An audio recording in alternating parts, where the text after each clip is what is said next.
Sir நேற்று ராமதாஸ் கொடுத்த அந்த விளக்கங்கள் எல்லாமே அவர் பக்கத்தில் ஒரு நியாயம் இருக்கிறதா உங்களுக்கு தெரியுதுங்களா சார்? இல்லை, அவர் பக்கத்தில் நியாயம் இருக்கலாம், நான் மறுக்கலை.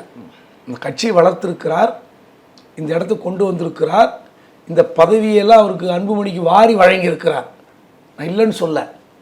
ஆனால் எப்படிப்பட்ட சர்டிஃபிகேட் கொடுத்த ராமதாஸ் அவர் சொல்லுவார், 2011 அந்த காலகட்டத்தில் ஒரு பொதுக்குழு செயற்குழு கூட்டத்தில் பேசுவார்.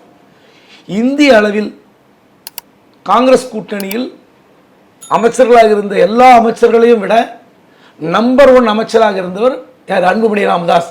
தன் மகனுக்கு அவரே பட்டம் சூட்டுவார். நம்பர் 1 அமைச்சர் என்டையர் காங்கிரஸ் டிஎம்கே எல்லா அலைன்ஸ்லையும் அவர் தான் ஒன்று.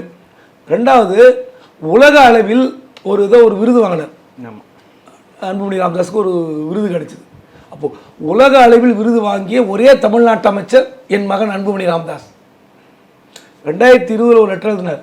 ஆமாம் சார், ஊடகங்களுக்கு, அதாவது அன்புமணி ராமதாஸ் போன்ற திறமையானவர்களை எவரும் அங்கீகரிப்பதில்லை அப்படின்றத ராமதாஸ் சொல்லியிருந்தார். இப்படியெல்லாம் நீங்கள் தான் சர்டிஃபிகேட் கொடுத்தீங்க. ஆனால் நேற்று இன்டர்வியூல என்ன கொடுத்தீங்க? கூசாமல் பொய் சொல்வார், தலைமை பண்பு இல்லாதவர், மேடை நாகரிகம் இல்லாதவர், பக்குவம் இல்லாதவர், இவ்வளோ சர்டிஃபிகேட் கொடுத்த அதே கட்சியினுடைய நிறுவனர் தலைவர் தான் நேத்திக்கு அன்புமணி பற்றி இப்படி சொல்கிறார். என்ன சொல்கிறாரு?